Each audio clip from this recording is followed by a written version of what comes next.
만드는 언론, 여긴 국민 라디오.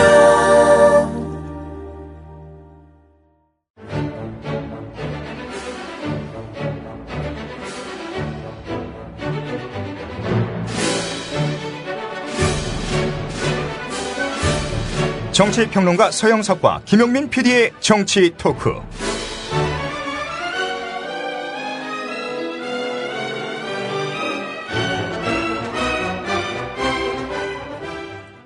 애청자 여러분 안녕하십니까. 서영석 김용민의 정치 토크로 오셨습니다.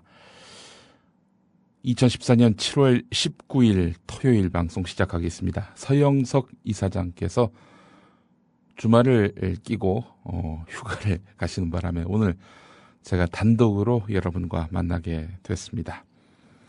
여러분 어제 그 조선일보 최보식 칼럼 읽어보셨습니까?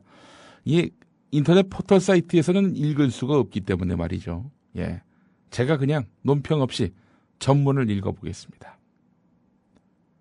귀가 번뜩이실 겁니다. 틀림없이. 시작합니다. 대통령을 둘러싼 풍문은 온 세상 사람들이 다 알지만 정작 대통령 본인은 못 듣고 있는 게 틀림없다. 지난 7일 청와대 비서실에 국회 운영위원회 업무 보고가 발단이 됐다. 세월호 참사가 있던 날 오전 10시쯤 대통령이 서면으로 첫 보고를 받은 뒤로 중앙재난안전대책본부를 방문하기까지 7시간 동안 대면 보고도 대통령 주재 회의도 없었다는 게 알려지면서다. 당시 박영선 새정치민주연합 원내대표와 김기춘 비서실장의 문답.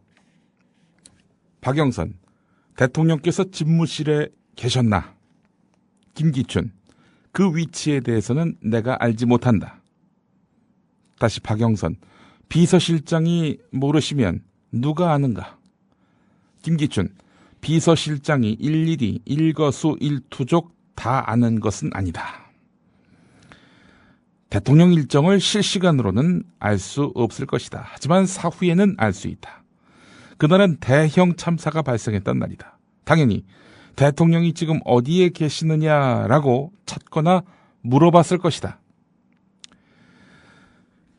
김기춘 실장이 내가 알지 못한다라고 한 것은 대통령을 보호하기 위해서였을 것이다. 하지만 이는 비서실장에게도 감추는 대통령의 스케줄이 있다는 뜻으로도 해석됐다. 세간에는 대통령이 그날 모처에서 비선과 함께 있었다는 루머가 만들어졌다. 차라리 대통령의 소재에 대한 공개적 언급은 곤란하다 이렇게 김기춘 실장이 말했다면 이렇게 전개되지는 않았을 것이다. 대통령을 둘러싼 루머는 얼마 전까지만 해도 증권가 정보지나 타블로이드판 주간지에 등장했다. 양식 있는 사람들은 입에 올리는 것 자체를 스스로 격을 떨어뜨리는 걸로 여겼다. 행여 누가 화제로 삼으려고 하면 그런 드러나 마나한 이야기는 그만하라며 말리곤 했다. 그런 대접을 받는 풍문들이 지난주부터 제도권 언론에서도 다뤄지기 시작했다. 사석에서 몇몇 사람들끼리의 잡담이 아닌 뉴스 자격으로 올라오고 있다는 뜻이다. 때마침 풍문 속의 인물인 정윤회 씨의 이혼 사실까지 확인되면서 더욱 드라마틱해졌다. 그는 재산 분할과 위자료 청구를 하지 않는 조건으로 부인에게 결혼 기간 중 있었던 일에 대한 비밀 유지를 요구했다. 고 최태민 목사의 사위인 그는 정치인 박근혜의 7년간 비서실장이었다. 그는 최근 언론 인터뷰에서 정부가 공식적으로 나의 이권 개입, 박지만 미행 의혹, 비선 활동 등을 다 조사하라 이렇게 큰 소리를 쳤다. 세상 사람들은 진실 여부를 떠나 이런 상황을 대통령과 연관지어 생각하게 됐다. 과거 같으면 대통령 지지 세력은 불같이 격분했을 것이다. 지지자가 아닌 사람들도 언급할 가치조차 없다며 고개를 돌렸다. 하지만 지금은 그런 상식과 이성적 판단이 무너진 것 같다. 국정 운영에서 높은 지지율이 유지되고 있다면 풍문, 뜬 소문은 설 자리가 없을 것이다. 대통령 개인에 대한 신뢰가 허물어지면서 온갖 루머들이 창궐하는 것이다. 마치 신체의 면역력이 떨어지면 숨어있던 병균들이 침투하는 것과 같다. 이는 대통령으로서 아주 심각하게 받아들여야 할 대목이다. 왜 어디서 면역력이 떨어진 것일까? 현 정권만큼 국정 아젠다가 많았던 적이 없었다. 국민 행복, 국민 대통합, 비정상의 정상화, 규제 철폐, 통일 대박, 국가 혁신. 하지만 임기 내에 어느 하나라도 제대로 될 걸로 믿는 사람은 없다. 대부분 발표만 해놓고 끝날지 모른다. 쓸 사람을 뽑는 문제만으로 시간과 정력을 몽땅 날린 탓이다. 그러면서 이렇게 많은 논란과 불신을 낳는 그런 정권이었다. 대통령은 시대적 요구에 부응하는 사람을 찾는 게 결코 쉬운 일이 아니었다라고 말하지만 세상 사람들은 도대체 저런 후보자를 누가 추천했을까 하며 매의 눈으로 응시했다. 이런 누적된 의심이 대통령의 면역력을 서서히 떨어뜨려 온 것이다. 국가혁신을 이룰 2기 내각의 출범이라고 내세웠지만 거리에 나가 누굴 잡고 물어봐도 그렇게 생각하지는 않을 것이다. 그런 인물 면면을 보고서 선뜻 우리의 앞날에 대한 기대를 걸기가 어렵다. 국가혁신을 하려면 대통령 본인과 주변 인물의 혁신부터 먼저 해내야 한다. 대통령은 여전히 구시대의 심벌 같은 김기춘 비서실장을 끌어안고 있다. 그의 충성심과 비서실 안정을 포기하고 싶지는 않을 것이다. 하지만 김기춘 실장이 그대로 있는데 혁신에 대한 대통령의 의지를 믿을 사람은 없을 것이다. 또 인사 때마다 청와대 문고리 권력 3인방이 세간에는 회자되는데도 청와대 담장 안에서만 평온한 일상이 계속된다. 대통령이 이들을 불러서 조금이라도 오해받을 처신을 하거나 직무를 넘어서는 일을 해서는 안 된다. 이렇게 주의를 주었다는 소식도 없다. 설령 이들이 억울하다고 해도 민심을 향한 메시지 차원에서도 필요했을 것이다. 장마철의 곰팡이처럼 확산되는 풍문을 듣지 않기 위해 대통령은 자신의 귀만 막아서는 안 된다. 곰팡이는 햇빛 아래에서 말라 죽는 법이다. 이런 내용입니다. 대통령을 둘러싼 풍문이란 제목입니다. 문고리 권력이란 말이 있듯이 대통령이 주목하고 또 듣고 반응하는 그런 대상이 있다면 그 대상은 권력이 될 수밖에 없습니다. 예. 조선일보는 대표적인 박근혜 정권 아래에서 권력입니다. 왜냐? 박근혜 대통령이 조선일보의 사주를 존경한다라고 말을 했었고요. 실제로 조선일보가 제시하는 아젠다가 얼마 뒤에 국가정책이 되는 사례도 많습니다. 대통령이 조선일보만은 열독하고 있다. 뭐 이렇게 봐도 무리는 아닐 텐데요. 그런 의미에서 본다면은 최보식 선임기자 박수를 치고 싶네요. 예, 상당히 그 날선 그런 칼럼이었는데요. 대통령이 만약 조선일보를 읽는다면 이거는 정말 참모들이 못하는 직원, 고언을 하는 셈 아니겠습니까? 예, 최보식 기자에게 박수를 보냅니다. 저 진심입니다. 논평 없이 소개만 해드린다고 했는데 논평까지 했습니다. 네. 95일 됐습니다. 아시죠? 세월호 참사 95일 됐습니다. 석 달 전이 되는군요. 17살 어린 학생들이 배와 함께 가라앉는 모습을 눈 뻔히 뜨고 지켜봐야 했던 그날. 그날로부터 100일이 다 돼가고 있습니다. 부모님들만 그랬습니까? 지금도 그때 일 생각하면은 울컥해집니다. 예. 대통령은 눈물까지 보이면서 고인들의 원한이 없도록 확실한 진상규명을 약속하기도 했습니다. 그러나 지금은 어떻습니까? 유족들은 며칠 전부터 국회의사당과 광화문에서 무기한 단식 농성을 벌이고 있습니다. 안산의 단원고등학교의 생존 학생들은 이 부모님들을, 그러니까 자신의 친구의 어머니 아버지를 찾아서 학교에서 국회의사당까지 도보 행진에 나섰습니다. 세월호 참사의 진상규명과 재발방지책 마련을 위한 특별법 제정이 제대로 이루어진다면 볼 수 없는 풍경이겠죠. 예. 누가 이들의 가슴에 못질을 했는가. 한겨레가 며칠 전에 사설에서 실은 내용입니다. 오늘 아침 신문을 보니까 말이죠. 어제 세월호 직원 중에 마지막 실종자인 이묘희 씨가 발견됐습니다. 56살이시네요. 누군가에게는 어머니였을 그런 분이신데 말이죠. 선체 3층 주방에서 이렇게 발견이 됐다고 합니다. 흰색 위생복에 비닐 앞치마와 팔토시를 착용하고 구명조끼를 입지 않은 상태였다고 하는데 말이죠. 이로써 실종자는 11명에서 10명으로 줄었고 사망자는 294명으로 늘었습니다.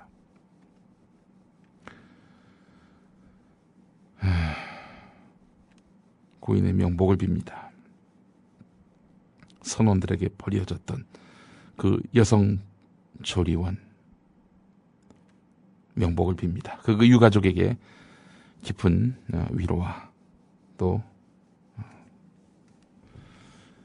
위로 말고는 전할 게 없네요. 예. 국회 이야기를 해보겠습니다. 세월호 특별법 국회 본회의에서 지난 16일에 통과시키기로 박근혜 대통령과 만난 자리에서 여야가 합의를 했습니다. 그 뒤 여러 차례 회의가 있었지만은 진전은 없었습니다. 특위 구성 문제와 권한 문제에서부터 팽팽하게 맞섰기 때문인데요. 한마디로 말해서 새누리당 탓입니다.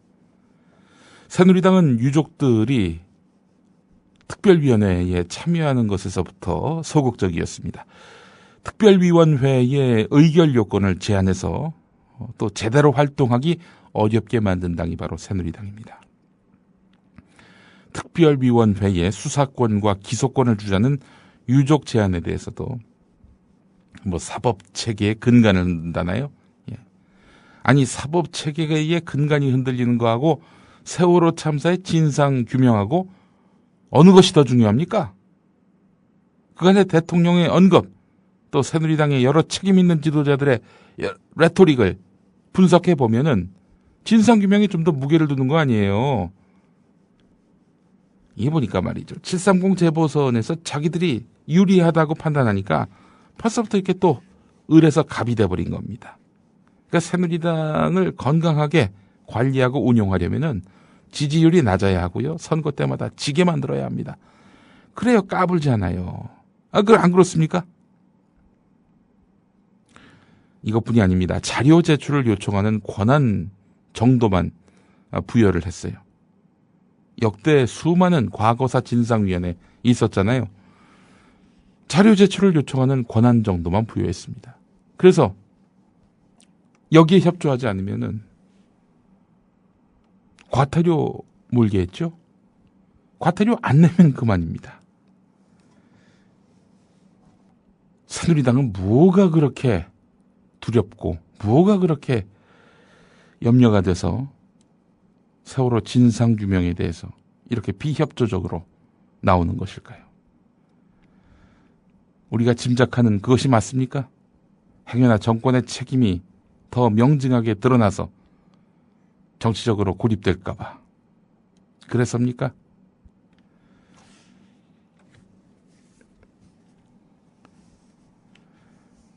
대학 특례 입학을 유족들이 요구했다는 식, 의사자 지정을 요구했다는 그런 주장.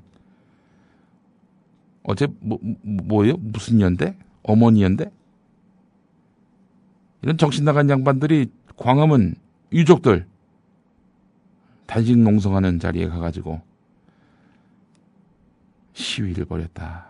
이 소식 들으면서 이거야말로 패륜의 극치가 아닌가라는 생각이 듭니다.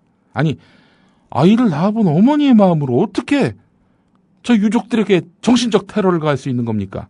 있을 수 있는 일입니까? 아니 또 그분들이 의사자 지정 그리고 무슨 대학 특례 이거 요구하지도 않았어요. 도리어 보상 요구를 담은 그런 법안 그 법안을 대한변협에서 만들었더니 이거 빼라고. 우리의 진상규명 요구의 의미가 퇴색될 수 있기 때문에 이거는 넣지 말라고. 도리어 만류했던 쪽이 유족분들입니다. 이런 분들의 진정성을 훼손하기 위해 알면서도 그 짓을 한 것은 아닌지 모시기연대 정말 역사에 두고두고 그 책임을 물어야 한다고 생각을 합니다. 진상규명이 이루어지지 않은 상황에서 배상이나 보상을 받은들 무슨 의미가 있겠으며 누구에게 책임이 있는지도 밝혀지지 않은 상황에서 혜택을 받은들 그게 위로가 되겠느냐라는 유족 대표의 말씀. 이 말씀이 바로 유족들의 진정성이라 보시면 될 겁니다. 며칠 전에 우리 국민라디오 조상훈의 뉴스바에 박종훈 대한변협 세월호 대책위원회 대변인께서 인터뷰를 했습니다. 법률가로서 아주 조리 있게 현재 상황에 대해서 면밀한 그런 분석과 평가를 해주셨는데요. 박종훈 변호사의 인터뷰 내용을 잠깐 들어보겠습니다.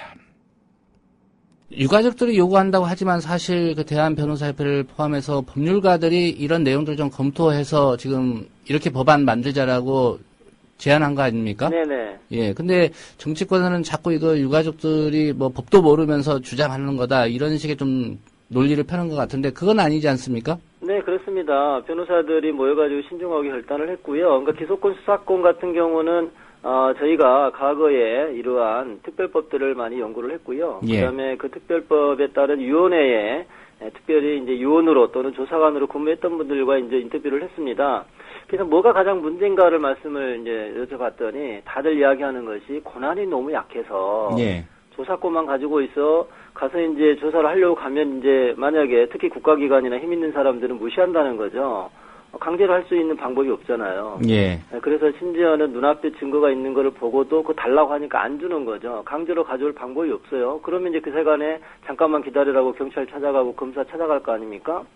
그 사이에 이 증거는 다 없어지죠. 그런 거를 볼 때 이제 특히 내부에 일정한 수사권과 기소권이 있어야 된다는 것이 그분들의 강력한 요구였습니다. 그래서 저희도 고민한 결과 예. 이번에는 제대로 된 만약에 진상조사를 한다면 수사권과 기소권이 반드시 필요하다고 그렇게 생각하게 된 것입니다. 예. 뭐 누구를 겨냥해서 수사권, 기소권을 달라는 게 아니라 절대 그렇지 않습니다. 예. 이게 우리가 이제 생각해 보세요. 안전한 사회를 건설하려면 훌륭한 대안이 나와야 되겠죠. 예. 훌륭한 대안이 나오려면 도대체 이런 사건이 왜 이렇게 발생하는가 그 원인을 규명하고 책임 소재를 규명을 해야 됩니다.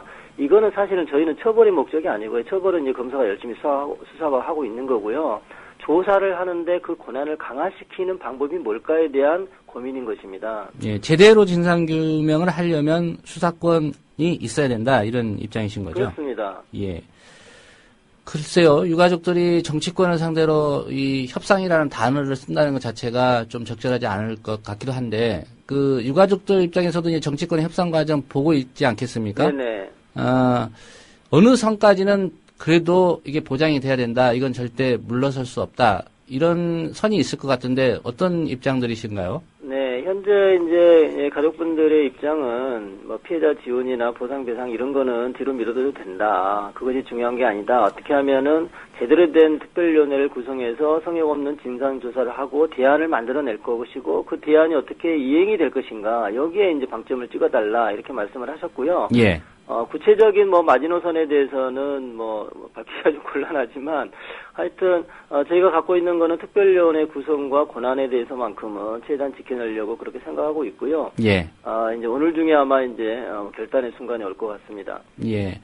여야가 당초에는 이제 어제까지 이 특별법 통과시키기로 합의했다가 결국 무산됐고요. 오늘 아침 뉴스를 보니까 이제 임시국회를 다시 약 한 달 일정으로 소집을 한다고 그럽니다. 네네. 시간이 좀 이제 늦춰진 셈인데, 만에 하나 정치권이 이 유가족들의 입장을 무시하고, 그들 나름대로 합의한 특별법안을 통과시킨다. 그렇게 되면, 이게 유가족들 입장에서는 또 어떻게 할지가 고민일 것 같은데 어떤 입장이신가요? 네, 그 가족분들하고 협의를 해봐야 되겠죠. 제가 예. 결론 내릴 건 아니고요.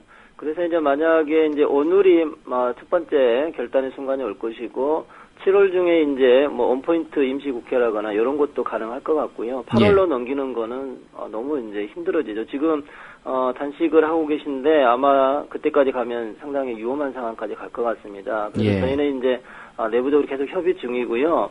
어느 선까지. 근데 문제는 이제 여당 쪽에서 조금은 통 크게 양보할 수 있는 사안에 대해서도 자꾸 이제 양보를 하지 않고 그거를 빌미로 다른 것까지 붙잡고 있어서 상당히 고민 중인데요. 그거는 내부적으로 지금 계속 협의 중입니다. 여당이 이렇게 버티는 이유는 뭐라고 생각하십니까? 저는 좀 인식이 바뀌어야 되는 거 아닌가 싶어요. 자꾸 이제 여당 마인드라는 게 있지 않습니까? 뭘 한다고 그러면 새로운 거 반대하고, 뭐 철저하게 조사하는 거에 대해서는 동의한다고 하면서, 그러면 수사권 이야기하면 또 그런 과거에 전례가 없었다고 그러고. 중요한 거는, 진상규명을 위한 진정한 의지가 있느냐. 그게 핵심인데, 최소한 제가 보기에는, 말은 똑같이 이제 진상규명해야 되고 안전한 대한민국 건설하자는 데는 뭐 다 동감하는 것 같은데, 그러면 철저하게 뭐 해봅시다 이러면 또 물러선단 말이죠. 결국은 의지와 인식의 문제 아닌가 싶습니다. 오늘이 어떤 결단을 할 수 있는 1차 고비라고 말씀하셨는데, 네네. 혹시 그 청와대 박근혜 대통령 면담 요구할 계획이신가요? 아마 오늘 중 저희가 기자회견을 열어서 이건 대통령께서 결단해 주셔야 되는 거 아닌가. 대통령께서 여러 차례 그런 말씀하셨거든요. 진상조사에 관한 거나 대안에 관한 거나 살짝이 어떻게 생각하면 지금 여당이 갖고 나오는 안보다 훨씬 강력하게 결정적인 말씀을 해 주셨었어요. 근데 문제는 그게 이제 협상 과정에서는 이게 관철이 안 되는 것 같단 말이죠. 여전히 또 예전처럼 뭐 과거의 간행을 따지고 법리론을 따지는데 법리론이 얼마든지 논쟁이 가능합니다. 그런데 문제는 의지와 인식의 문제인데 그거를 좀 대통령께서 또 이번에 새로 당대표로 되신 분께서 좀 바꿔주시면 좋겠습니다. 대통령은 그렇게 지시했는데 이 여당이 그렇게 하지 않는 이유는 대통령의 진심이 그게 아니라고 해석하고 있기 때문일까요? 아니면 대통령의 진심은 있는데 새누리당이 그거를 제대로 반영하지 못하기 때문이라고 보시나요? 그것까지는 제가 잘 모르겠고요. 어쨌든 간에 언밸런스한 건 맞고요. 대통령께서 어제까지 다 이렇게 이 말씀을 하셨고, 여야 원내대표도 그런 이야기 하셨는데, 지금 이미 어겼지 않습니까? 이렇게 되면 이제 다들 의심을 받게 되죠. 대통령도 의지가 있는지, 여당도 의지가 있는지를 둘 다 비판을 받게 되는 그런 상황이 된 것입니다. 그 새누리당 상황만 본다면, 이제 14일 날 당대표가 바뀌었습니다. 뭐, 그 바뀐 당대표가 어제 야당과 단판 회동을 했지만 합의는 못 이끌어냈는데 혹시 유가족들 입장에서 그 바뀐 새누리당 당대표나 지도부 이렇게 만나보신 적이 있으신가요? 아니 뭐 저희가 이제 전체 총회 자리에서 만나뵌 건 아니고요. 일부 만나뵌 분들이 계시고 근데 한 가지 이제 한계가 있는 게 이분이 이제 되셨잖아요. 과연 이 내용 전체에 대해서는 잘 모르시는 것 같아요. 다들 아시겠지만 국회의원 모든 분들이 이 특별법에 대해서 내용을 잘 아는 건 아니고요. TF에 오신 분들도 처음에는 사실은 급하게 모이신 거라 잘 몰랐고 이제는 좀 아시는 상황인데 아마도 당대표께서 내용을 좀 더 이제 보고 받으시고 이렇게 들어보시면 아마 충분히 서로 협의가 가능한 안도 나오지 않을까 한번 기대는 해봅니다. 새누리당이 이제 그 특별조사위원회 수사권이나 기소권 문제에 반대하면서 내놓은 논리가 뭐 삼권 분립에 어긋난다. 사법체계의 근간을 흔들 수도 있다. 이런 주장하고 있습니다. 그러면서 상설특검이라든가 특검으로도 충분하다. 이런 주장하는데 여기에 대해서는 어떻게 반박하시겠습니까? 그 어제 제가 이제 어떤 TV 토론에도 그 말씀을 드렸는데 이게 삼권이라는 게 뭘까? 그거는 이제 입법, 사법, 행정을 말하거든요. 특별법을 통해서 그렇게 하겠다는데 무슨 입법권이 침해됩니까? 국회의원들이 만들면 되는 거죠. 그리고 이제 이게 행정권이 왜 침해됩니까? 당연히 이제 이 특별위원회라는 게 저희는 이제 독립기관으로 말씀을 드리고 있지만 또 새누리 같은 경우는 중앙기관으로 말을 하거든요. 중앙행정기관으로. 행정권하고는 뭐 행정권을 침해하는 게 아니라 행정권 범위 내에 그들 표현이라면 행정권 범위 내에 있는 거고요. 사법권이라는 게 뭡니까? 사법권은 재판을 말하는 거거든요. 대법원을 말해요. 우리가 무슨 재판을 우리가 하겠다는 것도 아닙니다. 다만 검사의 지위를 가진 사람을 특히 내에 두겠다는 건데 특검법과 뭐가 다른가? 사실 시스템 자체는 그렇게 다르지 않습니다. 특검법은 뭐냐? 검사가 특검을 맡는 게 아니고요. 현재는 검사가 아닌 분이 그러나 검사라도 충분히 자격과 능력이 있는 분을 국회에서 또는 이제 법무부 장관이 특검으로 임명을 하는 거거든요.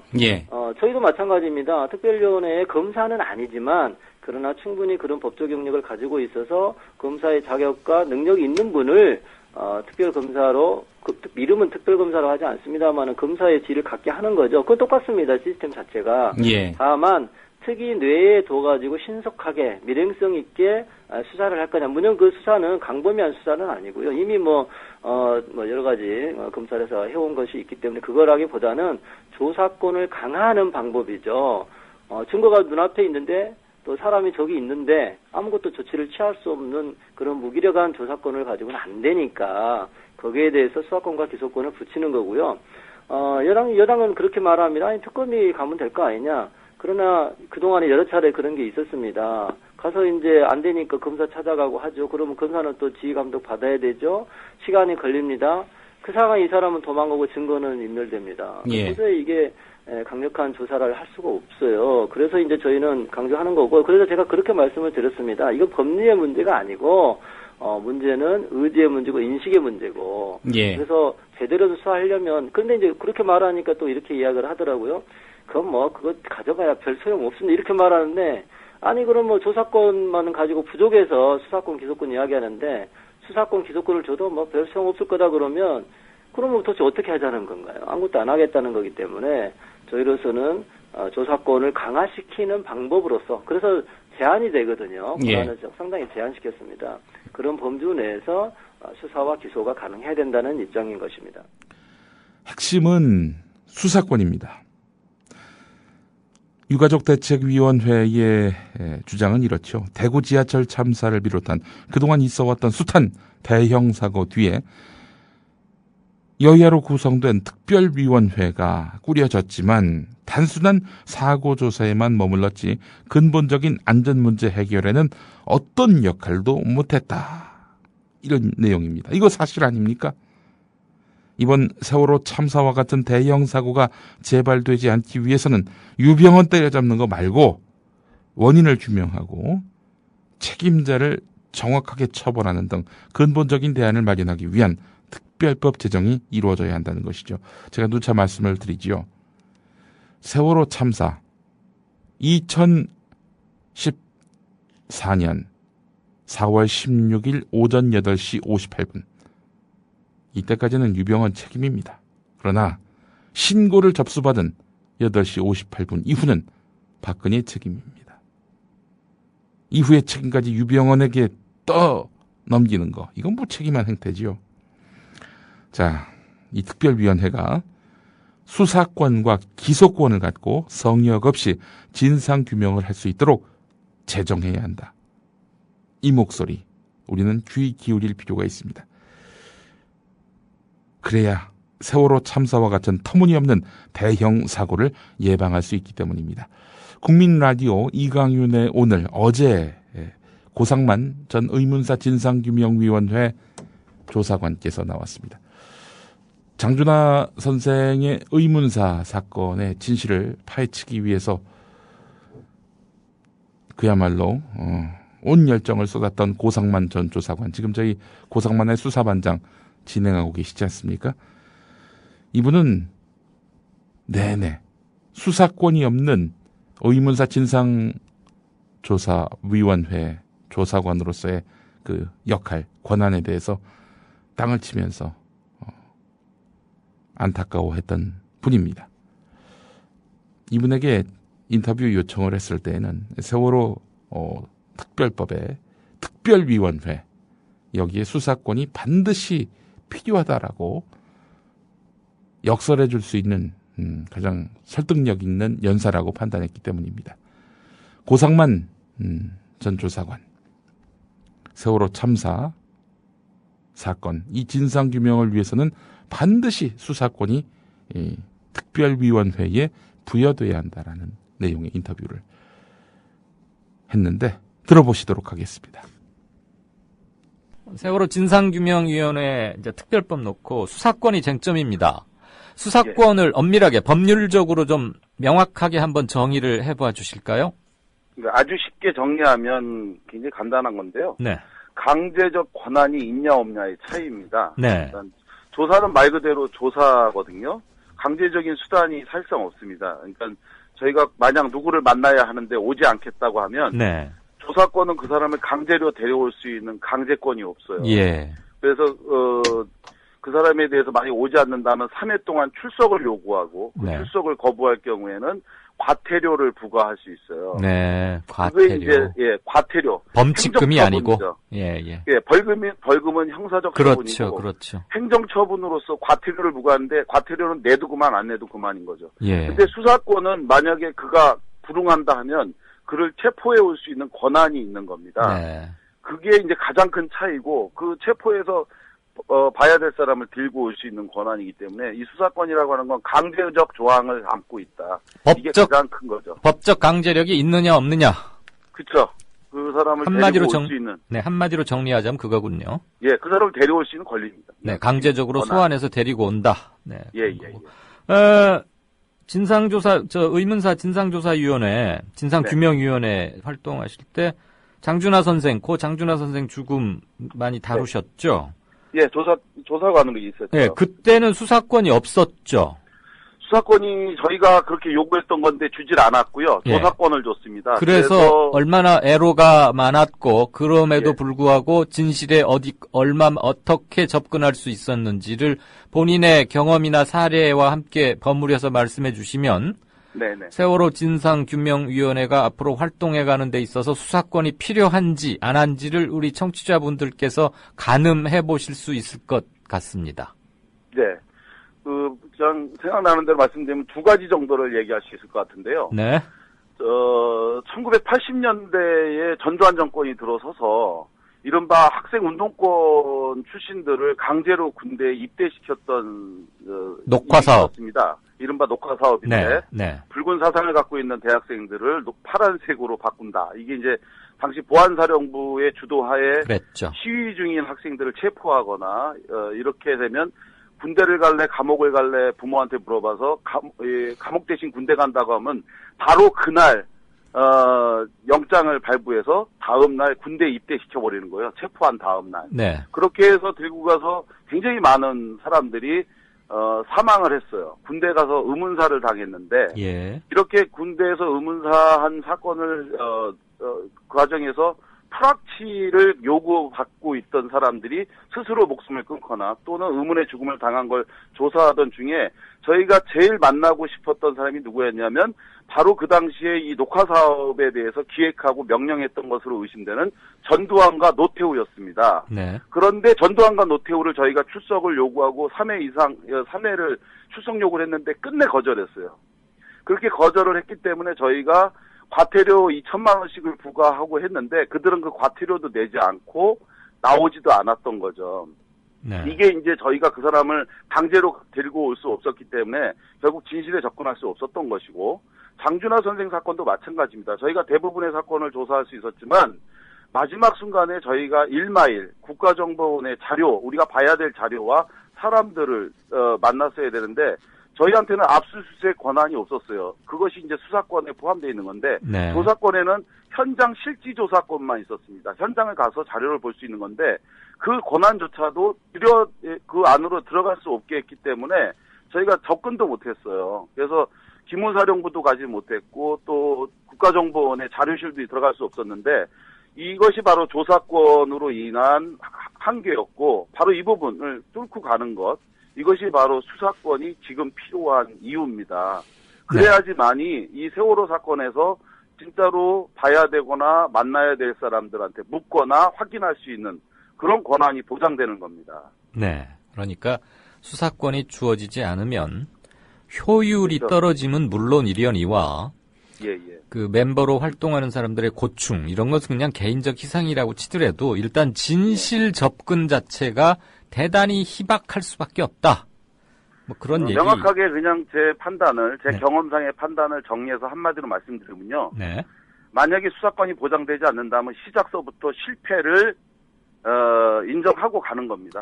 이거를 양보하는 순간 네. 사실상 진상조사는 불가능합니다. 아, 그렇게까지 할 수가 단언. 없어요. 그러니까 조사 활동을 해보신 분이니까 지금 이렇게까지 단언하실 수 있다 이 말씀이죠. 맞습니다. 제가 네. 해봤기 때문도 그렇고요. 네네. 그리고 이거를 안 주려고 하는 이유는 간단합니다. 이게 뭐죠? 정말 결정적이기 때문에 안 주는 겁니다. 어떤 점에서요? 뭐가 결정? 그러니까 수사권을 주는 순간, 네. 이것이 어떤 영향력과 파급을 미칠지를 저쪽이 알고 있기 때문에 그래요. 그러니까 법무부가 네. 자기네들만이 수사권을 가지고 있어야 되는 거죠. 그리고 그걸 예. 통해서 예. 사회를 안정적으로 통제할 수가 있거든요. 네네. 그러니까 어느 정도 선까지만 해라, 이만큼만 해라, 청와대까지는 오지 마라. 예를 들어 네. 특정 누군가는 만나지 마라. 그 사람은 연관성이 없으니 수사상 필요가 없다. 이렇게 되는데 세월호 특별법에 의해서 진상규명조사위원회에 수사권을 주게 되면 아무런 통제가 불가능해요. 자, 고 반장님. 예. 제가 그러면 좀 더 구체적이고 직설적으로 한마디 여쭙죠. 네. 수사권을 갖게 되면 제일 두려워하거나 무서워할 사람이 누구라고 생각하십니까? 이 사건에서 사실은 국회에서도 국정조사 기관 보고를 하는데 가장 논란이 됐던 게 청와대였습니다. 네. 김기춘 비서실장을 만나는 문제였는데요. 이 건도 마찬가지입니다. 지금 저희가 조사권으로 조사를 할 때도 마찬가지였는데 네. 웬만한 사람들은 나옵니다. 나올 수밖에 없어요. 공무원은 협조하게 돼 있으니까. 예, 그런데 예. 진짜로 만나야 될 마지막 지점에 있는 그 사람은 안 나와요. 협조하지 않고 거부하는데 마찬가지로 이게 지금 현재도 청와대가 그날 무슨 일이 있었는지 어떤 일이 있었는지 그리고 대통령은 어떤 지시를 했고 현재도 미궁에 빠져 있는 게 사건이 발생한 그 시각에 대통령의 행적이 지금 묘연한 거 아닙니까? 네. 그러니까 이런 부분과 관련해서 어디로 갈지 모르는 이것을 통제할 수 있는 수단은 적당한 선에서 그러니까 조사가 이루어지도록 하는 것이죠. 그래서 저는 이 부분을 가장 두려워하는 것, 이건 사실 청와대인데요. 더 정확하게 얘기하면 이런 겁니다. 95년도에 5.18 특별법이 만들어졌지 않습니까? 예. 그런데 그 직전에 검찰이 뭐라고 얘기했냐면 이른바 성공한 쿠데타는 처벌할 수 없다고 하면서 전두환 노태우를 처벌하지 않으려고 그랬었어요. 네. 그래서 절대 안 된다고 했는데 당시에 YS 김영삼 정부가 대통령이 어느 날 갑자기 5.18 특별법을 제정하라고 했던 겁니다. 네. 그래서 전두환 노태우가 처벌됐는데 이것도 마찬가지예요. 이것을 갖다가 법무부, 지금 검찰 이쪽에서는 수사권 절대 못 주겠다고 하는데 안 되는 게 어디 있습니까? 결심의 문제인데 이 사안이 자기에게 직결돼 있으니까 거부하고 있는 거죠. 그래서 반드시 수사권을 주는 것이 옳다 이렇게 생각합니다. 그럼 다시 한번 짧게 여쭙겠습니다. 가급적 예. 짧게 답해 네. 주시죠. 세월호 진상규명위원회에게 수사권을 부여하면 가장 두려워하거나 겁낼 사람은 어디에 누구라고 보십니까? 당연히 청와대의 박근혜 대통령이라고 생각을 하고요. 네. 현직 대통령, 잠깐만요. 그렇죠. 네. 말씀하시죠, 일단.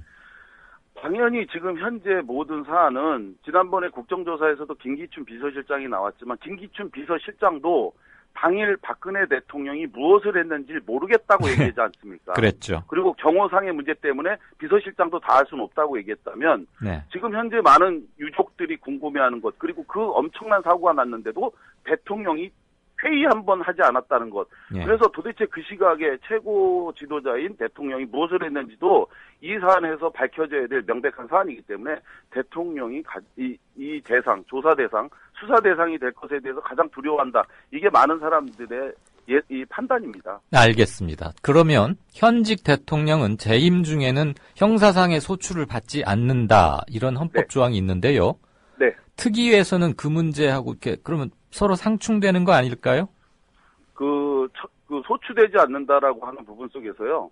이런 겁니다. 그러니까 처벌을 받지 않는 것하고 네. 그리고 이 부분과 관련해서 조사를 받는 것하고는 다른 문제인데 네.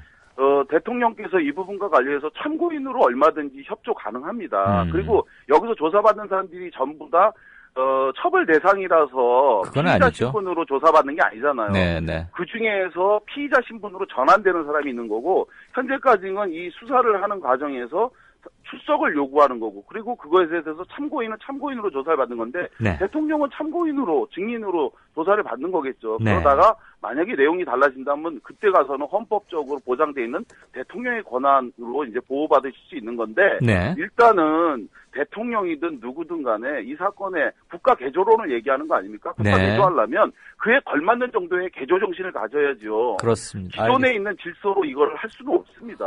네. 바꿔야지요. 바꾸려고 한다면 대통령의 결심이 반드시 필요하고 이 사안에 대해서 박근혜 대통령은 즉각적으로 5.18 때 김영삼 대통령이 했던 것처럼 특별법을 유족의 요구대로 수용해라라고 지시해야지만이 진짜 대통령의 눈물을 국민들이 믿을 겁니다. 잘 알겠습니다. 아주 탁월한 연설가이시기도 하시군요. 우리 아니, 그건 반장님. 아니고요. 네, 여당은 또 이런 주장을 하고 있습니다. 이렇게 해보다가, 즉 수사권은 주지 않고 진상규명위원회를 운영해보다가 정 모자라면 특검을 하면 된다. 이런 주장하는데 어떻게 생각하십니까?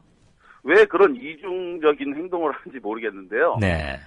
특검은 이미 유명무실합니다. 특검이 효율적이었다고 한다면 그러면은 지금 같은 세월호 특별법을 요구하는 얘기가 나오겠습니까? 네. 근데 사실상 특검이 자기네들이 그동안 통제 가능했기 때문에 이 수단을 요구하는 거고요.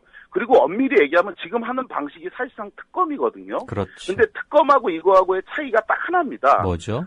특검은 한 명의 특검과 특검보를 두고 있는 거잖아요. 네. 그러니까 통제가 쉽거든요. 예. 한 사람만 통제하면 되니까. 특검을 임명하는 방식이 이런 거 아닙니까? 대한변협에서 추천하는 복수 또는 3인 중에 대통령이 한 명을 대통령이 임명하는 거잖아요. 네. 근데 이거는 15명이 사실상 특검을 하는 거나 마찬가지거든요. 예. 진상규명위원회에 모두 15명의 위원이 있는 거고 그중에 예. 3명의 상임위원을 두고 있는 건데 네. 이렇게 15명으로 하자고 하는 거는 한 사람의 영향력에 의해서 좌우되지 않도록 하자고 하는 건데 네. 이 특검에서도 사실상 유족이 권한이 굉장히 세다고 얘기하는데 거짓말이고요. 15명 중에 불과 3명만 유족이 추천하는 사람으로 채우는 거고 나머지 12명은 여야 정치권에서 임명하는 거거든요. 예. 근데 이렇게 합리적으로 통제 가능한 부분들을 그래서 뭐 마구잡이로 뭐 수사 권한이 이루어지지 않겠냐 이렇게 하는데 이렇게 15명이 여야가 같이 참여해서 하는데 그렇게 되지 않을 거고 네. 진실은 이 그러니까 사실상 특검으로 하면 되자가 아니라 지금 해볼 수 있는 방법이 이겁니다. 근데 이 효율적인 방법을 두고 네. 왜 불필요한 논란을 불러일으키는지 그것 때문에 오히려 유족들을 계속 괴롭히고 있다. 저는 이렇게 생각합니다. 예. 고속도로가 나 있는데 일부러 신호등 많은 국도와 농로를 거쳐서 갈 필요가 있느냐? 톨게이트 그렇죠. 들어가서 바로 서울로 가면 된다. 이 말씀이시죠? 갈 수 있는 길이 분명한 걸 본인들도 알면서 예, 안 되는 예. 길을 선택하는 겁니다. 세월호 국민대책위원회가 바로 오늘 낮 5시 저녁 거의 될 무렵이죠. 오후 5시부터 서울 광장에서 10,000명이 참가하는 세월호 특별법 제정 촉구 집회를 열 예정입니다. 국민대책회의는 서울 광장에서 집회가 끝나고 을지로 3가, 종로 3가를 거쳐서 광화문 광장까지 행진하겠다면서 집회 신고를 한 상태인데요. 여러분 많이 참여해 주시기 바라겠습니다. 저도 참가하고 싶은데 광주광역시에서의 일정이 있어가지고 오늘 광주광역시 낮 2시 반에 광산구 노인복지회관인가요? 거기서 또 우리 광주 지역조합원과 만나게 됩니다. 그래서 전 부득이 참석은 못합니다만은 세월호 국정조사 사실상 무력화됐죠. 세월호 특별법이 만들어져서 세월호 특별위원회에서 수사권과 기소권을 가진 그런 조사 권한을 갖고 진상을 파헤칠 수 있도록 힘을 실어줄 방법 집회 참석입니다. 오늘 오후 5시 서울광장으로 많이 모여주시기 바라겠습니다. 한편 새누리당은 어제 기가 막히게도 세월호 특별법의 조속한 통과를 위해서 새정치민주연합은 협조하라 이런 요청을 했습니다. 아니 지금 세월호 특별법을 사실상 무력화하려고 애를 쓰는 당이 어떤 당인데 유가족들도 공식적으로 인정했거든요. 새누리당 너희들 때문에 될 일도 안 된다 이런 식으로 말이죠. 그럼에도 불구하고 지금 새누리당은 어제 새정치민주연합 보고 세월호 특별법 통과를 위해 협조하라 이렇게 성명을 냈습니다. 그러니까 세월호 특별법 통과 지연의 책임이 자신들에게 없다. 새정치민주연합에게 있다. 이런 항변의 의미죠. 윤영석 새누리당 원내대변인이 어제 했던 현안 브리핑 들어보시겠습니다. 계속적으로 수사권 부여를 주장하는 것은 무리한 정치 공세일 뿐입니다. 철저한 진상규명을 위해 부여되는 조사권과는 달리 수사권은 처벌을 목적으로 하는 것입니다. 세월호 사건과 관련해서 검찰과 경찰은 유병헌의 부인, 형, 동생, 딸과 세월호 선장, 선원, 선사 관계자, 관련 공무원 등 현재까지 123명을 기소하고 이 중 89명은 구속을 하였습니다. 유병헌 검거를 위해서도 총력을 지금 다하고 있습니다.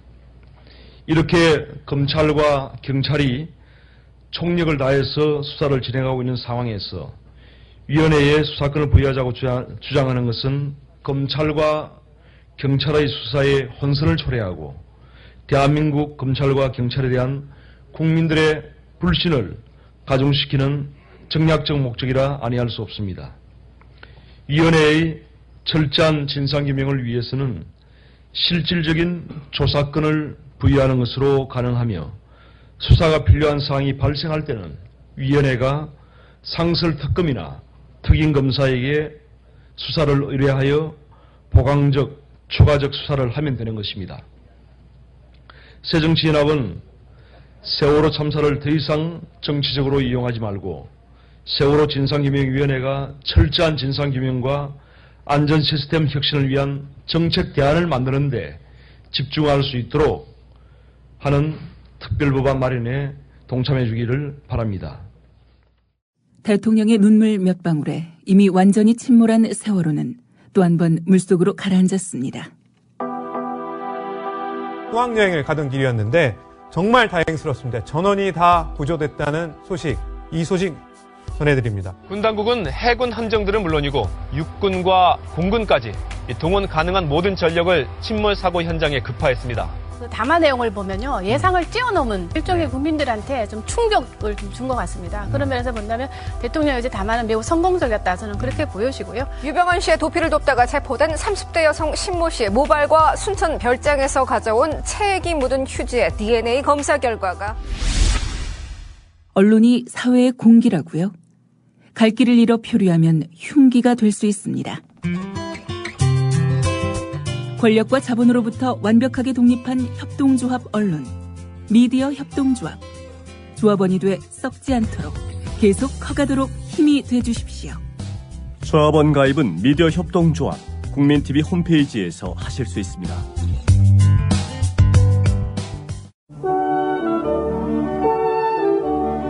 지금 여러분께서는 서영석, 김용민의 정치토크와 함께하고 계십니다.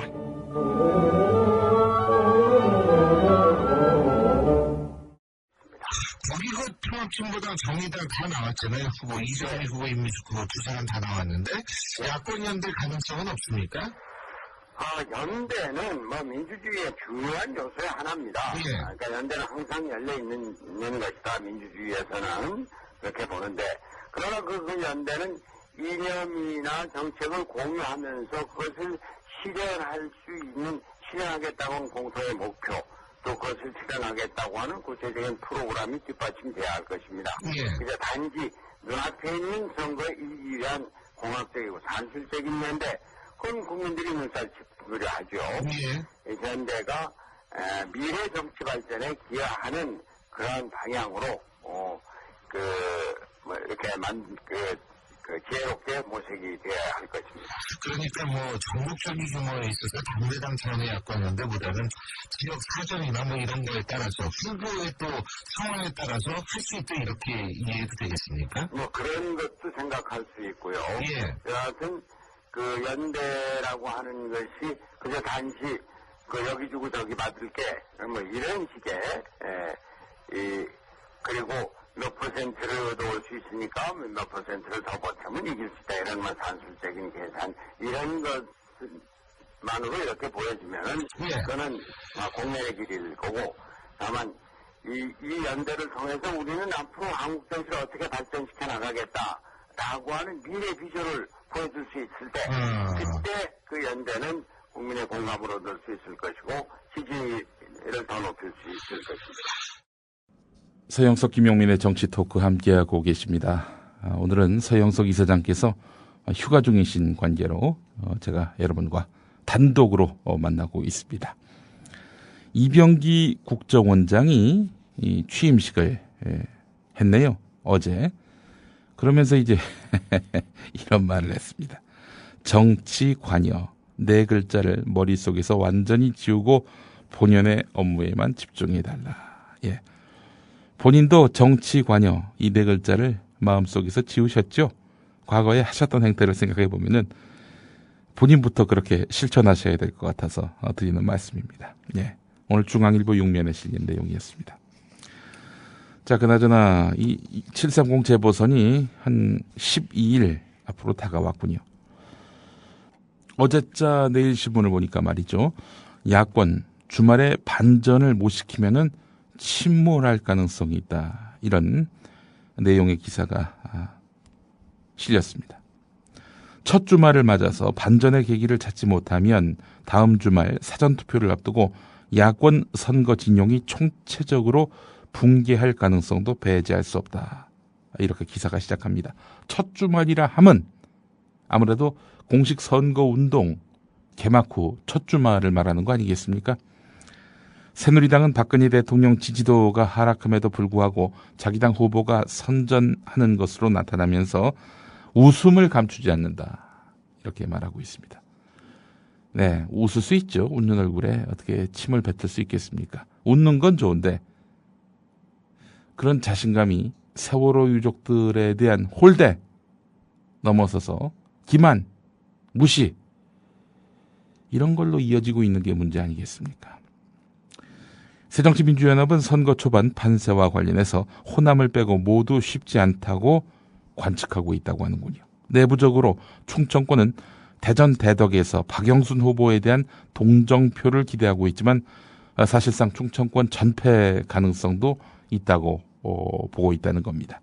수도권에서도 손학규, 정장선 이 두 사람만 간신히 살아올 가능성이 있는 것으로 보고 있다고 합니다. 최근 언론사의 여론조사에서도 비슷한 결과가 나오고 있다고 하는데 말이죠. 여론조사기관 디오피니언 엄경영 부소장은 광주와 동작에서 민생공천이 아닌 정치공학적 공천이 이루어져서 유권자의 자존심에 상처를 줬다면서 야당의 심판론 캠페인도 유권자들에게 피로감을 주고 있고 개별 지역구에서 후보들의 인지도도 떨어져서 야당이 어려움을 겪고 있다. 이렇게 말했다는 겁니다. 초반 판세가 어려워지면서 수도권 각 후보 캠프의 위기감도 고조되고 있다고 하는데 수도권 한 후보 측 관계자는 어려운 상황에서 여론조사도 크게 밀리는 것으로 나오자 핵심 운동원과 지지자들의 사기가 떨어지고 있어서 걱정이다. 이렇게 말했다는 겁니다. 서울 동작을에서 고전 중인 기동민 후보 선대본부장 진성준 의원은 허동준 전 지역위원장이 선거운동에 결합하면서 많이 좋아지고 있지만 쉽지 않은 게 현실이라면서 노회찬 후보와의 단일화는 계기만 생기면 하루 이틀이면 가능하기 때문에 우리 후보를 알리는 데 주력하고 있다. 이렇게 말했다는 겁니다. 야권 단일화에 대비하고 있다. 이런 뜻으로도 읽혀집니다.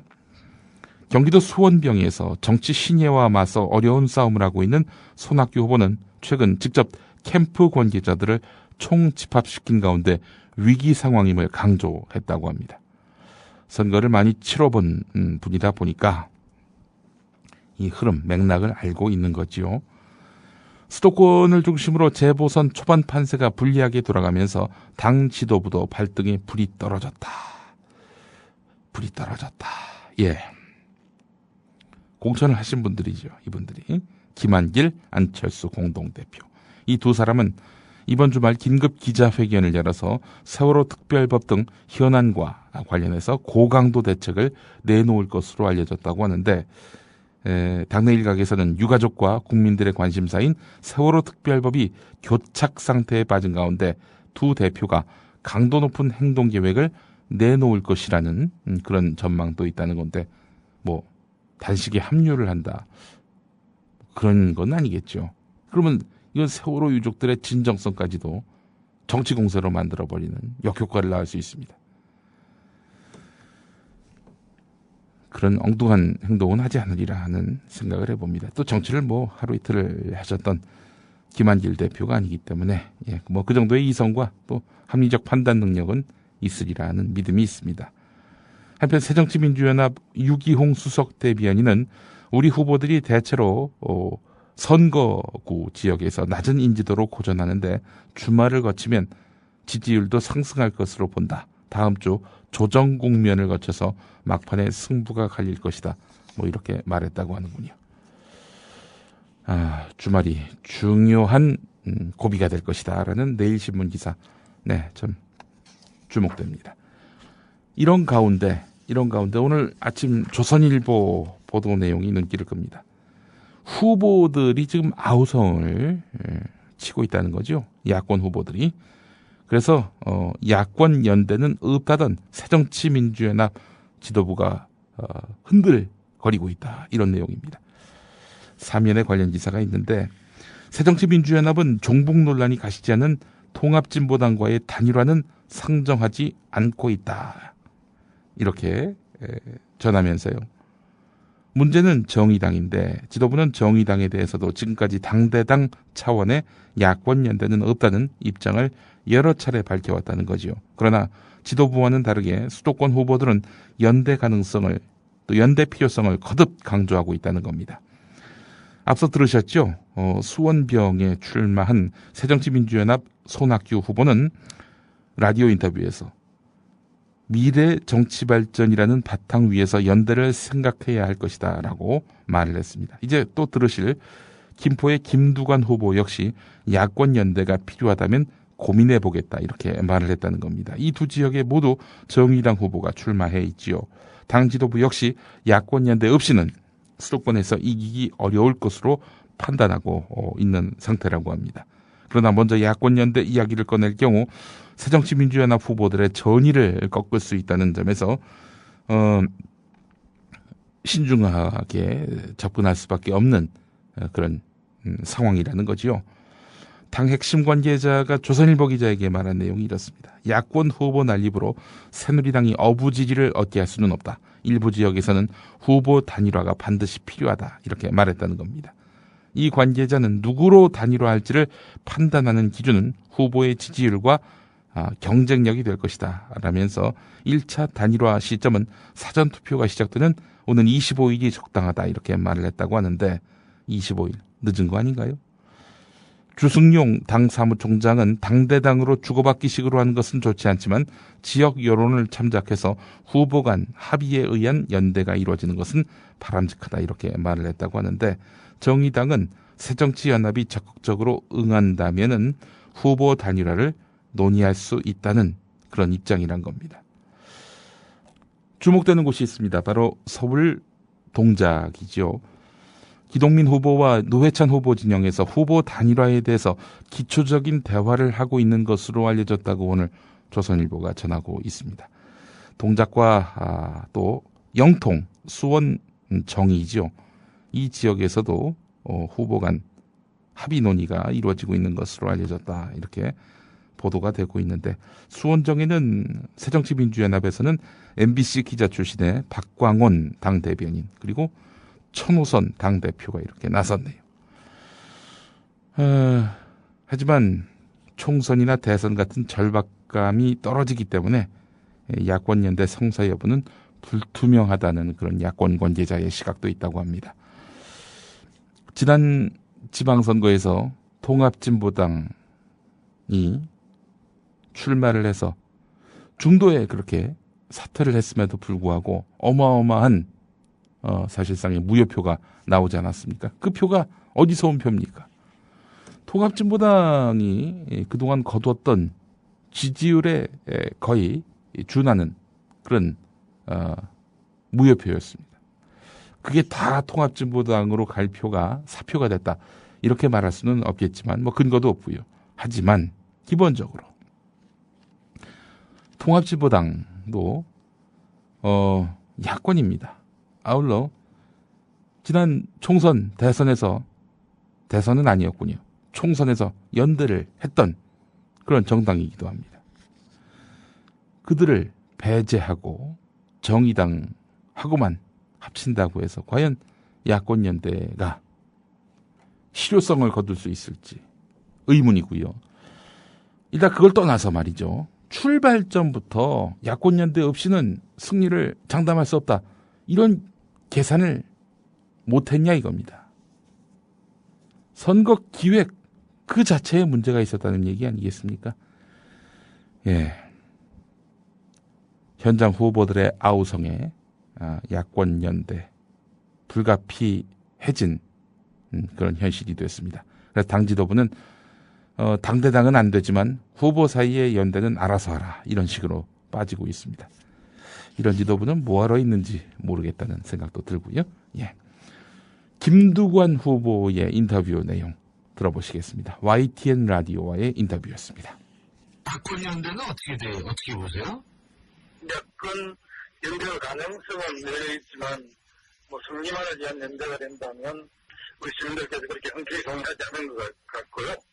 제가 2010년 경남도의사 당시에 최초로 야권 단일 후보가 됐는데 그때는 정책과 가치와 공유가 있었고 또 실질적으로 해법이 되었기 때문에 승리할 수 있었습니다. 그래서 공동지방정부라는 핵심적인 거버넌스 모델도 만들 수 있었는데요. 좀 더 지켜보면서 그냥 승인을 위한 연대가 아니라 정말 김포 미래를 위해서 야권 연대가 필요하다면 한번 고민해 보겠습니다. 필요하다고 생각하십니까 지금은? 제가 필요한다기보다는 어떻게 보면 우리 시민사회에서 시민사회에서 필요하다고 생각한다. 그죠? 네. 결국 이제 김두관 후보께서도 야권 연대가 한다면 언제든지 응하겠다 이렇게 이해할 수 있겠군요. 협상입니다. 그렇다기보다 시민들의 요구, 이번 선거를 통해서 재선은 재보선을 통해서 전반적으로 야권이 정리해야만이 박근혜 정부의 오만과 독선, 또 세월호 이후에 새로운 대한민국을 만드는 데 있어서 제1야당으로서 역할을 할 수 있기 때문에 그런 점을 더 고려해서 고민해 보겠습니다. 국민TV는 문창극 후보자가 총리로는 매우 부적합한 인물이라는 사실을 확인했습니다. 배경이 숨기고 있는 미공개 영상이 또 있는 것으로 국민TV 취재 결과 확인됐습니다. 뉴스K가 입수한 녹음 파일에는 국민TV 카메라에 포착됐습니다. 국민TV 취재진에 포착됐습니다. 미디어 협동조합은 국민이 꼭 알아야 할 뉴스를 전해드리고 있습니다. 우리에게는 눈치 봐야 할 대상이 전혀 없기 때문입니다. 방송사 사장을 자기 사람으로 바꾸거나 사주를 겁박하거나 하는 방법이 있었습니다. 그렇게 해서 KBS가, MBC가, YTN이 하나하나씩 장악됐습니다. 그러나 미디어 협동조합은 불가능합니다. 국민이 세운 방송이기 때문입니다. 공정 언론을 바라는 시민들이 더 많이 참여할 때 방송 장악의 망상은 깨지게 될 것입니다. 미디어 협동조합 조합원으로 함께해 주십시오. 국민.tv에 접속하시면 됩니다. 오늘 아침 조중동 참 재밌습니다. 내용도 맥락도 비슷한 제목의 사설이 동시에 실린 겁니다. 우선 조선일보, 장관이 대통령 얼굴 보기도 힘들다니. 중앙일보, 할 말 하는 장관 내보내는 인사 납득하기 어렵다. 동아일보, 대통령이 장관 수석도 안 만나면 누구를 만나나. 이런 내용입니다. 어제 조선일보 기사를 토대로 쓴 그런 사설 같습니다. 오늘 조선일보 사설을 통해서 어제 조선일보가 어떤 내용을 보도했는지를 살펴보도록 하겠습니다. 박근혜 대통령은 기회가 있을 때마다 부처 간의 칸막이를 없애야 한다면서 부처 사이에 영역 다툼으로 소통 부족으로 일을 그르쳐서는 안 된다고 강조해왔다. 그러나 정작 정부 안에서는 장관들이 대통령 얼굴도 보지 못한다는 말이 파다하다. 정부 부처를 가르는 칸막이보다 대통령과 장관 사이를 가로막고 있는 장벽이 훨씬 더 크고 심각하다는 것이다. 결국 대통령이 장관을 자주 만났으면 좋겠다는 요청이 청와대에 전달됐다고 한다. 박 대통령은 보통 2주마다 국무회의를 주재하면서 장관들을 만난다. 그 외에는 직접 만나기보다는 전화로 대화하는 경우가 많다고 한다. 대통령과 내각 사이의 쌍방향 의사소통이 원활하다면 전화냐 대면이냐 하는 방식 자체가 큰 문제가 될 이유가 없다. 그러나 이 정부에서는 가장 가까이서 늘 국정을 의논해야 하는 대통령과 장관 사이가 어떤 벽에 가로막혀 있는 모양이다. 그렇지 않고서야 장관들이 대통령을 자주 만나게 해달라고 공식 요청하는 일이 벌어졌겠는가. 박 대통령은 자신을 오래 보좌해온 몇몇 청와대 비서관에게 크게 의존하는 편이라 문고리 권력이란 말까지 나돌고 있는 실정이다. 동아일보 사설을 보겠습니다. 세월호가 침몰한 날도 박 대통령은 공식 일정이 없는 상태인데도 7시간 동안이나 전화 통화나 서면 보고 말고는 어떤 장관이나 수석 비서관으로부터도 대면 보고를 받은 적이 없다. 김기춘 비서실장조차 대통령이 어디에 있는지 알지 못한다고 말했다. 대통령과 참모들 사이에 칸막이부터 없애는 것이 급선무다. 이런 상황이 2기 내각의 인사에 대해서 누가 추천했는지 모르겠다. 이런 소리가 나오는 것이 아닌가. 비서실장까지도 대통령 집무실이 있는 본관에서 500m가량 떨어진 곳에서 일하는 청와대 건물 배치부터 뜯어 고쳐야 한다.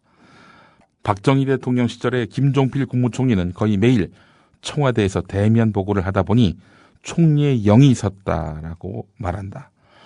박정희 대통령 16년 통치 기간의 면담 일지를 분석한 자료에 따르면 대통령과 가장 많이 면담한 사람은 정일권 총리, 김영욱 중앙정보부장, 김종필 총리 순이었다. 대통령과의 면담 횟수가 힘을 좌우하는 것이 권력의 속성이다. 이렇게 이야기하고 있습니다. 자, 이런 가운데 조선일보 사설의 뒷부분을 또 소개를 해드리겠습니다. 박근혜 대통령은 서남수 전 교육부 장관과 유진용 전 문화체육관광부 장관을 면직했다. 지금껏 전임 장관은 후임자가 취임할 때까지 업무를 보다가 물러나는 게 관행이었다. 사퇴가 결정된 장관들에게 굳이 면직 통보까지 한 것은 전례가 없다. 게다가 문화체육관광부 장관 후임 인선도 이루어지지 않은 상태다. 유진용 전 장관이 청와대가 요구한 공기업 사장 감사 인사를 거부한 뒤 장관이 인사권을 행사할 수 있도록 해달라고 요청했다가 대통령 눈밖에 났다는 이야기부터 세월호 대책회의에서 내각 총사퇴론을 펴다가 유진용 장관이 내각 총사퇴론을 펴다가 대통령이 제지하는 일이 벌어졌기 때문이라는 여러 설이 돌고 있다. 이 일로 그러지 않아도 대통령 앞에만 서면 작아지는 각 부처 장관들이 더 위축될 가능성이 있다. 이 정부가 내건 국가혁신과제를 추진하려면 대통령과 장관 사이에 가로놓인 이 불통의 벽부터 허무는 것이 급선무다. 이렇게 사설이 마무리됩니다. 갑자기 예전 일이 생각이 납니다. 박정희 대통령이 공식 라인을 좋아하지 않고 비선 조직, 측근 조직을 좋아했다는, 실제로 이것이 박근혜 대통령의 그간의 정치 행태를 보더라도 공식 조직보다는 이런 비선, 측근들, 문고리들을 선호했다는 그 점과 맞물려 보입니다. 아버지와 딸이 많이 닮았네요. 저는 아비나 딸이나 이런 말을 쓰지는 않았습니다. 예. 이적 공식 라인을 싫어하는 이유는 뭐냐면요. 공식 라인에 자기 사람 앉히기가 쉽지 않거든요. 그러다 보니까 이 공식 라인보다는 비선 조직, 측근 조직을 이렇게 좋아하는 것은 바로 이 독재자의 속성입니다. 공식 라인이 어딥니까? 바로 국무위원들 아닙니까? 바로 장관들 아닙니까? 이 사람들 중에 관료 출신들, 이런 사람들 그냥 차례로 목이 날아가지 않습니까? 서남수는 그렇다 쳐요. 라면 처먹었으니까. 근데 유진용 전 장관 같은 경우 이제 들으실 김태년 새정치민주연합 의원, 그 국회 교문위 야당 간사지요. 이분 말씀대로 세월호 국면에서 뭐 큰 과오도 없었고요. 도리어 저기 내각 사퇴를 요구할 정도로 이 문제에 있어서 그래도 가장 감정이입이 돼 있는 그런 공직자 아닙니까? 계속 나은 공직자라 할 수 있을 텐데, 게다가 또 대통령에게 직언도 일삼을 줄 아는 소신 있는 그런 공직자였는데 이런 사람을 그냥 날려버렸단 말이죠. 바로 여기서 왜 박근혜가 공식 라인보다 측근을 더 좋아하는지를 단번에 알 수 있는 겁니다. 김무성 새누리당 원내대표가 2009년인가요? 그때 했던 말이죠. 박근혜 전 대표 훌륭한 정치인이다. 그런데 한두 가지 문제가 있다면 민주주의의 기본 원리를 잘 모르는 것 같다. 이런 말을 했었어요. 이 김무성 대표의 말이 정확한 것 같습니다. 민주주의를 잘 모르시는 분이에요. 그러니까 합치 이런 걸 전혀 모르는 거죠. 내가 시키면 그거대로 국가가 돌아가고 움직이고, 또 대통령이란 자리가 국민에 의해서 선출되는 것이 아니라 일종의 가업이라고 생각하고 있는 발상. 이게 바로 유진용 장관을 무참하게 내쫓은 이런 상황에서도 고스란히 녹아있는 겁니다. 중앙일보 사설을 더 소개를 해드리겠습니다. 엊그제 유진용 문화체육관광부 장관에 대한 면직 조치만 해도 그렇다. 장관 면직은 과거 정권에서 찾아보기 어려울 정도로 이례적이다. 박근혜 대통령이 애착을 보였던 정성근 문화체육관광부 장관 후보자가 논란 끝에 자진 사퇴한 이튿날 바로 유진용 장관을 면직했다. 후임 장관이 취임할 때까지 전임 장관이 직무를 수행하는 상식과 관행을 굳이 깨고 제2차관에게 직무 대행을 맡겨야 했던 이유는 무엇인가? 그렇지 않아도 프란치스코 교황 방한을 담당하는 제1차관 자리가 비어있는 상황이기 때문에 유진용 장관의 돌연 면직은 문화체육관광부의 업무에 큰 부담을 지울 것이다. 유진용 장관은 국무회의에서 대통령의 말에 동의하지 않는 의견을 내고 대통령이 이에 대해서 불편한 감정을 표출한 적이 있다고 한다. 세월호 참사에 대해서 책임을 지고 내각 총사퇴를 2번 주장하다가 대통령이 제동을 걸었던 것으로 알려졌다. 유진용 장관이 올린 문화체육관광부 고위 인사안이 청와대 반대에 막혀서 무산됐고, 왜 반대했겠어요? 이 친박, 지들 측근들 갖다 앉히려고 그러다 보니까 장관이 가져온 안을 묵살했던 거 아니었겠어요? 저는 그렇게 봅니다.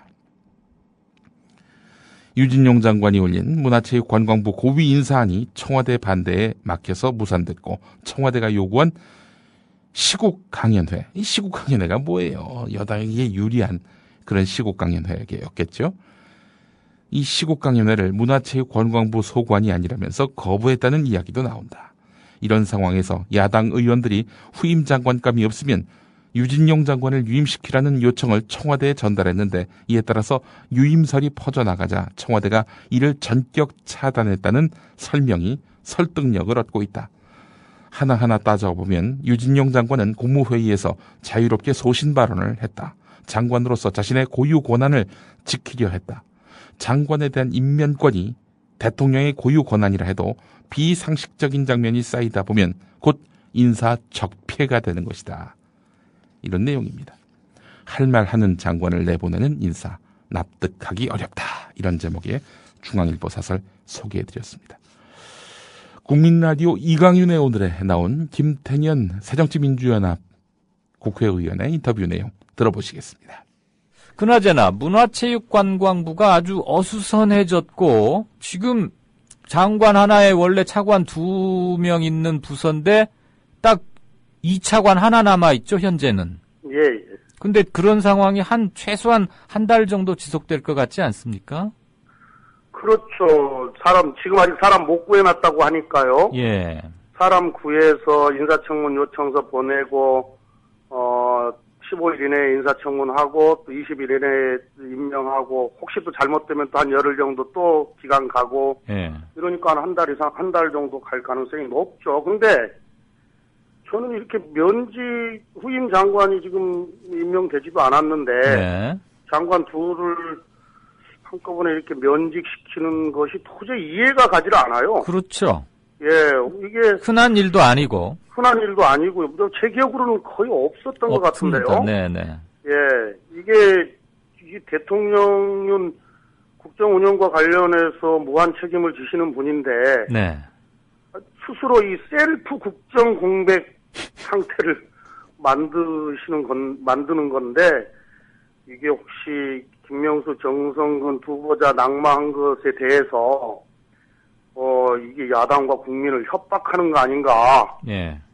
국정 공백이 장관 둘이 없고 국정 공백이 이렇게 오래 가는데 다음에 우리가 추천하는 이 장관 후보는 반드시 해줘야 되는 거 아니냐, 뭐 이런 식의 협박 아닌가라고도 보여져서. 배째라? 예, 좀 뭐 별로 좋아 보이지 않습니다. 예, 근데요. 또 감정이 있는 건가 싶기도 하고. 근데 국정 운영 이렇게 하면 안 되거든요. 그러니까 이렇게 하면 안 되니까 저도 아까 야당 의원들 너무 점잖게 하시지 말라 그런 거예요. 쟤들 인사청문회 하는 거 봤지 않습니까? 쟤들 점잖게 한 건 아닙니다. 저기요. 곁에서 잘 지켜보셔서 좀 아실 텐데. 네. 유진용 장관 뭐 나름대로 소신도 있고 그랬던 네. 분으로 뭐 저도 출입 기자 하면서 좀 접해보기도 한 적이 있어요. 예. 오래전이지만. 근데 뭐가 그렇게 밉보여서 당신 잘린 거야라고 면직 통보까지 했답니까? 저희들도 그걸 정확하게는 저희들이 이제 알지 못하죠. 근데 유진용 장관은 상당히 균형 감각이 있는 분이셨어요. 예, 원래 이제 문화 쪽에 일을 하시는 분들이 원래 창조적이고 창의적인 일들을 많이 하시기 때문에 어떻게 보면 스펙트럼이 다양하지 않습니까? 네. 그러니까 대단히 균형 감각이 대단히 중요한데 지금 어떻게 보면은 우편향의 어떤 문화 정책 이런 주문들에 대해서 유진용 장관이 쉽게 얘기해서 말을 잘 안 들었다. 네. 이런 뭐 이야기도 있고 또 세월호 참사 이후에 국무회의 석상에서 네. 뭐 저도 언론 어떤 기자한테 들은 이야기인데 네. 언론 국무회의 석상에서 세월호 참사에 대해서 책임져야 된다. 누군가는 책임져야 된다. 뭐 이렇게 발언했다가 이른바 그 무서운 레이저 2방 맞았다. 뭐 이런 이야기도 있더라고요. 예. 근데 하여튼 유진용 장관 교체는 이번에 이기내가 구성하면서 유진용 장관 교체하려고 했던 것 또한 저희들이 잘 이해가 가지 않는 점입니다. 그러니까. 이분은 크게 대과 없이 문체부를 잘 이끌어 왔거든요. 뿐더러 세월호 수습 발생이나 수습 과정에서 직접적으로 문화관광부가 관련도 없고요. 그러게요. 예. 그리고 국회 관계도 괜찮았어요. 예. 예. 그래서 그 점이 좀 이상한데 예전에 이분이 저 참여정부 때도 그 청와대 뭐 언론 담당 비서관하고 뭐 배째들이죠 이러면서 그때 물러났던 전력이 있고 뭐 아무튼 할 말은 하는 분이죠. 예, 강단이 있습니다. 강단. 예, 강단이 있으시고 예. 저희들이 이제 국회에서 상임이나 이런 거 해보면 잘못한 것은 뭐 분명하게 자기들이 잘못했다고 딱 인정하고요. 예. 또 뭐 자기들 본인이 생각하기에 할 얘기가 있다 그러면 또 뭐 가리지 않고 또 할 얘기 또 정확하게 하시고 예. 뭐 그런 분이셨어요. 그리고 문체부 내에서의 이 공직자들한테도 상당히 좋은 평가를 받고 있던 그런 장관으로 알고 있었는데 맞습니다. 예, 이번 이기내가 구성하면서 교체 멤버로 포함된 것 보고 조금 의아했었습니다. 그것도 그렇고 내 코가 석잔데 지금 장관도 없고 후임도 없는데 굳이 면직 통보 사실을 공개까지 하면서 그 말은 당신 잘렸으니까 넌 나가 뭐 이런 건데 그런 거예요. 예. 이 양반 유진영 전 장관이 이제 전 장관이라고 해야겠죠. 실국장 그러니까 공무원에 꽂히던 시절에 그때 문화부 출입 기자들 사이에서 문화관광부 직원에서 유일하게 영혼이 확실히 살아있는 것을 느끼게 해주는 공무원 네. 유진영 씨가 꼽혔다는 점은 그냥 참고로 말씀드립니다. 그 얘기 그렇게 느꼈습니다. 네, 그 얘기는 뭐 그 정도 하고요. 네. 서영석 김용민의 정치 토크 마무리할 시간이 됐습니다. 김무성 대표 이야기로 결국 귀결되는군요. 김무성 대표 지난 14일에 전당대회를 통해 새누리당의 수장이 됐지요. 비박이라는 말에서 이미 나왔듯 대통령과는 뭔가 차별된 노선, 더 이상 대통령의 눈물에 기대지 않는 그런 항구적이고 지속 가능한 정당으로서의 새누리당이 되기를 바라는 당원들의 염원이 비박 김무성 대표 선출이라는 그런 표심을 통해 확인됐다는 분석이 적지 않았습니다. 물론 취임 초기 때문에 뭐 당장 대통령과 각을 세운다는 것은 쉬운 일이 아니죠. 또 대통령이 또 검사 출신 청와대 비서실장이 자기와 그렇게 가깝지 않다는 점을 감안한다면 초창기부터 마이웨이를 걷는 것 부담을 느낄 것이 분명합니다. 그래서인지 뭐 이와간 정성근 후보자 대통령이 그렇게 임명하려고 하니 그저 믿고 이렇게 지지해주자 뭐 이런 식의 말을 했다가 아주 그냥 빅엿을 먹었죠. 불과 얼마 안 있어서 정성근 후보자가 사퇴했으니 말입니다. 그 전날에 이미 정성근 후보자의 온갖 추문들이 이렇게 청와대에서 돌았고요. 그래서 결국 본인에게 퇴로를 스스로 만들라 이렇게 통보를 했었고요. 그렇게 해서 물러났는데 이 과정들을 까맣게 모르고 있었다 이런 얘기 아니겠습니까? 김무성 대표가 현재 여권에서 차지하고 있는 위상이 어떠한지를 단번에 보여준 그런 사건이라 하겠습니다. 앞서 말씀드렸죠. 대통령을 가까이서 만나는 것, 대화하는 것, 이것도 권력이라고요. 인사와 관련해서 정보를 사전에 취득해서 앞으로 어떻게 될 거라고 판단하고 전망하는 것, 이것도 권력입니다. 그런데 그런 권력이 없단 말이죠.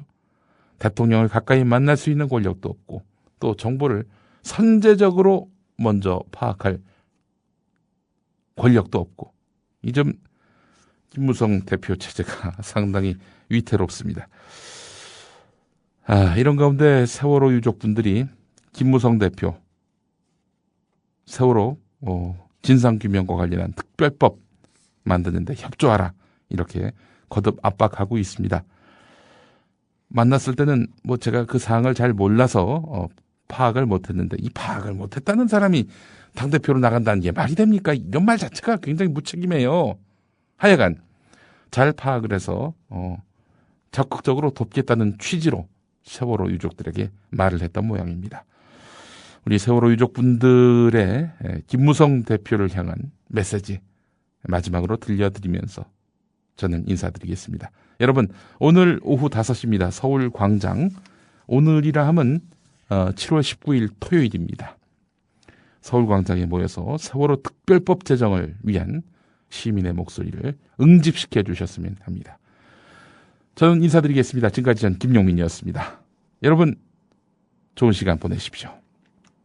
저희는 이제 새누리당의 김무성 당대표에게 저희 뜻을 전달하고 국회에서 저희 특별법안이 통과될 때까지 계속 강력한 요청과 특별법이 만드는 그날까지 국회를 절대 떠나지 않는 것을 약속드리겠습니다. 그리고 지난 15일 새누리당 김무성 대표는 국회 본청 앞을 지나며 우리 가족들을 잠깐 면담하는 과정에서 특별법 내용에 대해 충분하게 숙지하지 못했다며 조만간 국회 본청 앞 가족들을 찾아오겠다고 약속하였으나 6월 국회가 패한 지금까지 아직 김무성 대표의 얼굴조차 볼 수 없었습니다.